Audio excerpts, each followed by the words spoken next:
The last 3 years of high school, we lived in El Paso, Texas. The congregation which my parents and I attended had a section of about 4 pews front and center where all the youth would sit together. I remember this one Sunday morning sitting there on the fourth pew from the front, the last pew in the section the youth sat. We started singing the song Soldiers of Christ Arise, and as we all sat there singing the opening words of that song, Soldiers of Christ Arise and put your armor on, I felt the pew I was sitting on suddenly jerk so bad that I thought it was about to flip over. The gentleman sitting directly behind me was an older man who would be pushed to his seat in a wheelchair and then use 2 crutches to maneuver himself from the wheelchair into the pew.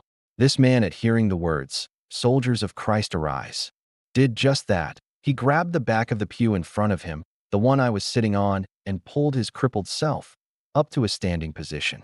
Needless to say, by the end of the first verse, everyone in the auditorium had joined him in standing. Now, the intent of this song is not focused on physically standing upright, but rather the concept of standing up for Christ in the midst of a dark and wicked world.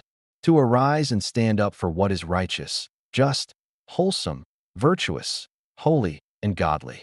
To be the source of mercy, grace, forgiveness, and light for those who need it. To live a life that strives to follow the example that Jesus set. This song always reminds me of this event from my teenage years so long ago, as well as the words found in Ephesians chapter 6 verses 10 through the first word in verse 14. Here Paul reminds Christians to be strong in the Lord, to equip themselves with the whole armor of God, and make every preparation to stand against the enemy in the spiritual warfare we are engaged in. The final words of verse 13 along with the first word of verse 14 states, and having done all to stand. Stand. So, what do you think? Will you arise and put your armor on? Will you, after making all preparation to stand, stand? Or will you back down when faced by the adversary?